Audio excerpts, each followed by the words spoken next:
The Dark Side of the Street. I'm Rebecca Lieb. I'm Jason Horton. And this is Ghost Town.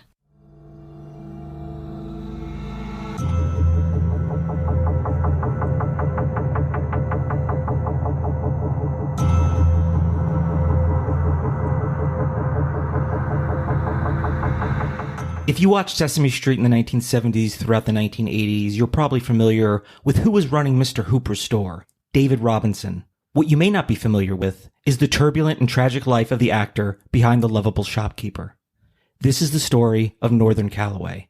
I watched Sesame Street. Oh, yeah. I'm old, so I watched Sesame Street 1970s, early 80s is my prime time. Absolutely. And it still goes on. I mean, it's as relevant as SNL is to our cultural landscape. It keeps going. It evolves. I remember watching it. I remember the interstitials, even the Muppets are so iconic. Like, it's so American of us to watch Sesame Street. And now looking back on it, I don't want to make this about the culture war or anything like that, but Sesame Street was really diverse early on. Absolutely. And as I'm just speaking as someone who watched it, who had no information in my mind about who was represented and not represented, it just seemed normal to me. I didn't look and be like, wait, there's a disproportionate amount of white people to black people to Latino to anything else, because at least in my world, that's in East Coast. It's where there was a mix of people and never thought much of it. And it's interesting to look back and make it about like, wow, how progressive was that in the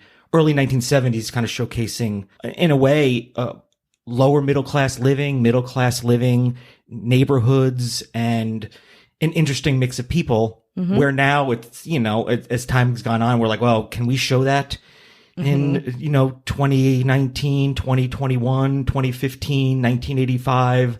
Yeah. And, can you show this? Can you not show that? It's kind of meant to be for children and educational and not really in front of the status quo as far as adults who have opinions and their heads filled with something like, wait a minute, why are we showcasing this? Why is this used to represent? I only want my children to see blank. And for me, just as a kid growing up, it's something I look back and be like, yeah, I never really, not like I'm a hero or anything like that, but I just never noticed it. My head was never filled with anything to notice it. Absolutely. Well, I also remember watching it in, the 90s and thinking back at other shows and how whitewashed they were in comparison. Talk about it being super progressive in a time where people didn't really have that on their minds, especially with children's programming, and how it still goes on. It still is. So Sesame Street is iconic, important. There's a very large cast of people over the years. I'm kind of looking at like the early 1970s, I suppose late 1960s, I think when it started.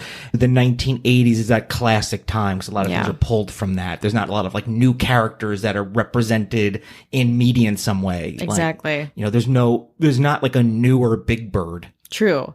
There's not a new Oscar the Grouch. No. But there are new characters now. Like there's an autistic girl. Like we said before, it's ever evolving, even though it has that kind of foundational cast of characters. You're listening to Ghost Town. There's going to be a dark side to it. Yes. And I spent, for some reason, a lot of time going back and looking at Sesame Street from a production point of view and how what it was and what it represented, because I've had a need to watch it in a very long time. I guess if I was sitting around watching Sesame Street alone in the dark, you'd be like, what is happening? Like grown-ass man. No judgment if that's what you want to do. But I, you look back with hindsight and information, and you realize it's still a certain time. It's still human beings that are working in entertainment and different personalities, and it doesn't always work out. The person you see growing up that's in a way helping educate you as somebody who was a little bit of a latchkey kid a little bit, and they have their own demons and they have their own issues. And I came upon the actor Northern Calloway. I was actually looking up another thing about an episode that was banned, banned Sesame Street episode. I love that. So we'll talk about that maybe in another episode, but I found the actor Northern Calloway, and I looked him up. I was like, oh yeah, I remember this guy. He was a really important guy. He was there from season 2 up and through the late 1980s. So he was a huge staple in it. Northern Calloway was an American actor and singer, best known for his role as David Robinson on Sesame Street from 1971 to 1989. Long run. It's a good run. The 50th anniversary of the show came around in 2019, but unfortunately some of the original stars didn't live to see the day. Northern Calloway was one of them.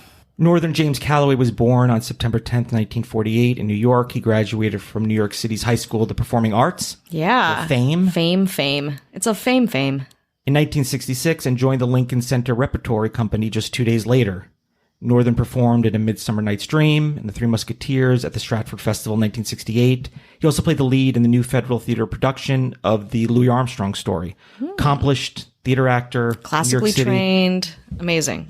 Northern started his Broadway career in the same year and featured in Tigers at the Gates in 1968 and The Me Nobody Knows in 1970. He didn't give up his stage career when he landed his job on Sesame Street and performed in 6 productions of Broadway from 1968 to 1980. So he was busy. Doing double duty, like talented, loved the arts and loved his work. 1971 is when Northern joined the Sesame Street cast. It was during the show's 4th season as he came on as David Robinson, the boyfriend of the character Maria, who's a longtime cast member of the show. Actor and fellow castmate Will Lee passed away in 1982, and after this, the series decided to make Northern's character the new owner of what was Will's character. Mr. Hooper Store is like a major... Huge. Yeah, that's like things I remember. I'll go into Mr. Hooper Store. Exactly. Northern was one of the very few human characters for 18 years. He appeared in 1,268 episodes. Oh my God. Prolific. Absolutely. And doing Shakespeare on the side. Yeah. And in 1980 is when things start to go south. We're going to go to 1980 right after this break. Greetings. I'm Andrew Carey, the host of Blood Moon Podcast. Blood Moon Podcast brings to life stories of the strange and sometimes terrifying. You will be immersed in paranormal accounts and tales, augmented by sound effects and music. Listeners can submit their stories and have them be brought to life. You can summon Blood Moon Podcast on Podbean, Apple Podcasts, Spotify, and other major podcast apps. Hi, hello, how are you? Hello. We're checking in. Deep breaths. In through the nose, out through the mouth. Or just some panicked ones, 4 short ones through the nose, 1 long one through the mouth. I get anxious when people say, no, it's 2 and hold and then out. And I was like, now I'm thinking about, I'm counting numbers. Yeah, you're suffocating. Now I'm suffocating. Yourself. I'll just do short, shallow breaths. Okay. Taking in the least amount of oxygen and I guess letting out the most carbon dioxide as possible. Yeah. Okay. That's very good. That's what I'm doing. That's the beauty of Ghost Town, though. You can do it however way you want to do it. Yeah, in fact, we sort of encourage it.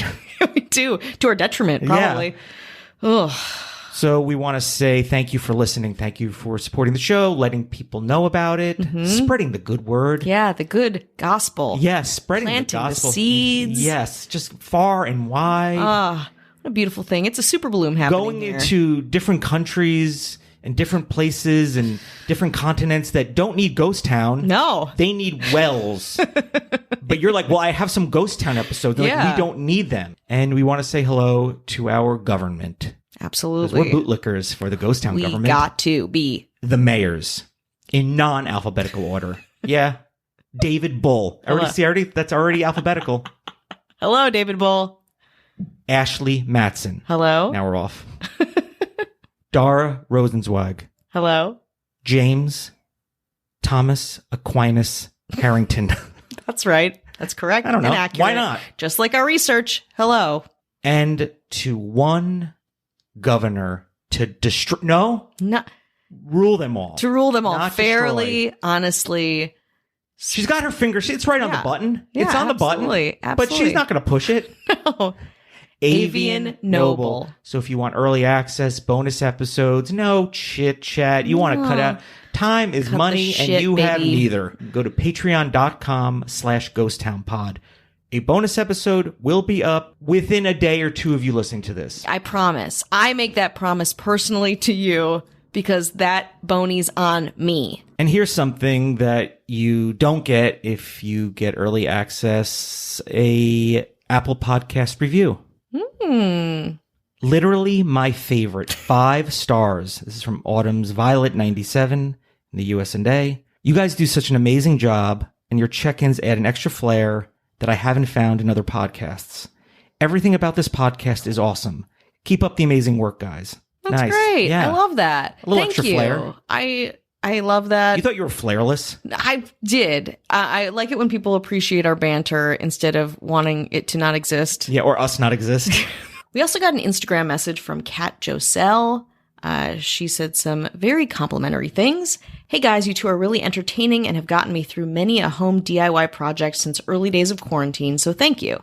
I had an idea about some potential content that might be of interest to you.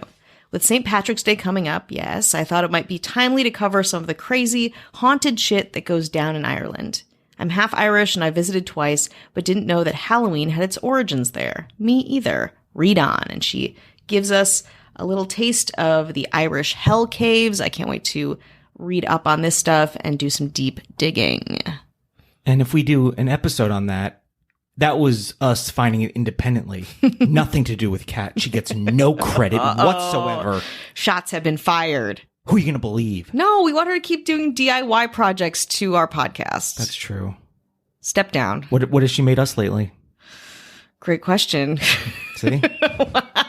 Wow. A man Always with power. on the defense. A man with power. Let's go back to Sesame Street, 1980, Northern Calloway. Northern Calloway was arrested on September 19th, 1980 in Nashville, Tennessee. He had been at Mary Stagman's home, the marketing director of the Tennessee Performing Arts Center, after he performed there on the 13th of the same month. Something happened while he was there, not sure what exactly. Northern assaulted Mary with an iron and caused serious head and rib injuries. After that happened, he fled the scene and broke into 2 other homes, destroying some of their property while he was at it. Jeez. Northern didn't stop there. He proceeded to steal a first grader's backpack, break a windshield with a rock, and steal a bag of herbicide from an elderly Douglas Wright. He then spilled the herbicide on his body and began rolling on the ground and running around. Douglas tried to hold Northern at gunpoint, even fired a warning shot at him. He responded to the shot by diving to the ground and screaming that he had been shot, before jumping back, washing his hands and face in Douglas's bird bath, then fled the scene. Witnesses at the time recall he was wearing nothing but a Superman t-shirt. Jesus Christ. Obviously, we're in 1980. He's in Sesame Street until 1989, so it's interesting to go back and watch some of his performances. You wouldn't know it, but what is there to know? And if this was today and Sesame Street was on and information flowed the way it does, yeah, I don't know if that would be helpful to him, but probably would not be on Sesame Street. Yeah, I think after his time on Sesame Street would have ended a little bit earlier than 1989 if this information was out, especially considering the nature of it, the fact that a child was involved. Like, you just want to know what the hell was happening to him, what was going on, if there was any inclination that he had behavior like this in the past, psychologically, if he was on a substance, or there's so many variables as to what happened.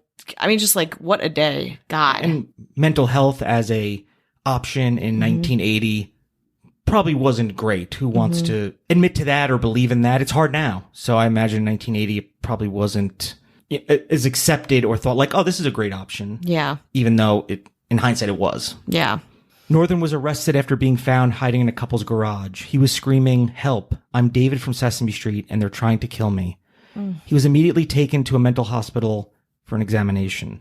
This was all kept quiet from the public, and Northern was allowed to continue appearing on Sesame Street while he received help. So that's kind of great. I think it is great because it wasn't him being like, "Hey, listen, I'm a malicious person. Yeah. I just like to do bad."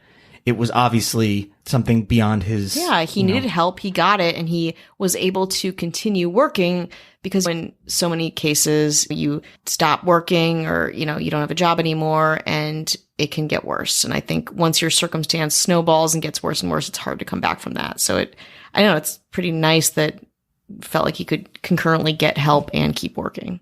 Northern's final years on Sesame Street were reportedly spotted with times of erratic behavior and deteriorating health. He was said to have bitten the music coordinator, Danny Epstein, during an on-set fight. Northern was also unable to participate in the filming of Follow That Bird, since it took place in Canada and his criminal record meant he wasn't allowed to enter the country. And that's why he wasn't featured in the film. Which is probably tough. That's everyone's really tough. Going, and it's a movie being part of something that you helped build. By 1987, the executive producer, Dulcie Singer, had become concerned about the viability of Northern's future with Sesame Street. This led to the show's writer slowly ending David and Maria's relationship in the storyline. In 1989, Northern Calloway was dismissed from Sesame Street after the biting incident. David was last seen on the 20th season finale that aired on May 12th, 1989. The 21st season started, and David's absence was explained by saying that David had gone to live with his grandmother on a farm to look after her. It wasn't long after he was terminated from Sesame Street that Northern was placed into Stony Lodge Hospital, a mental institution that's located in Westchester County, New York. He was being treated for a bipolar disorder. On January 9th, 1990, Northern and a staff member were involved in a serious altercation. He was transported to Phelps Memorial Hospital in North Tarrytown, but there was nothing anyone could do. At the age of 41, Northern Calloway was pronounced dead. His cause of death was listed as exhaustive psychosis. It is described as a controversial condition that is mainly given to those who die while in constraints in custody. Northern was buried at Ferncliff Cemetery. I think it's just a combination of a lot of things happening to your body at once and your mind at once, and the restraint, not being able to, I don't know if be able to kind of like move and expel some of that energy, whatever that is, that obviously that nervous, anxious, painful energy, and you're restrained, and I guess internally shuts you down, unfortunately. So a really sad end. And if you were somebody who watched Sesame Street, you didn't, if you're old like me, awesome. If you're super young, great. You have your whole life ahead of you. Wonderful. But I'd say, if you want a really interesting lesson in culture and entertainment, and where Sesame Street was like doing a lot of really great stuff, and you want to check out Northern Calloway's, he's got songs. There's just so many great clips with him. I mean, to be an actor and interact with a puppet, you think like, oh, that's easier. No, that's got to be difficult. Like you have to make a connection with a puppet. And I really just learned to appreciate that. And now looking back, somebody, involved in like acting and just doing the easy stuff is hard, at least for somebody like me and probably for a lot of other people. You just got to give a lot of credit and, celebrate, this person's contribution for and to a lot of people's upbringing. If it's not you, maybe it's somebody that's a parent or a grandparent, maybe, or somebody who goes back and likes the old episodes, or somebody who's just into nostalgia. I encourage you to check it out. Yeah, that was beautiful. Yeah, that's a beautiful epitaph. Although Sesame Street's still on, for a great show.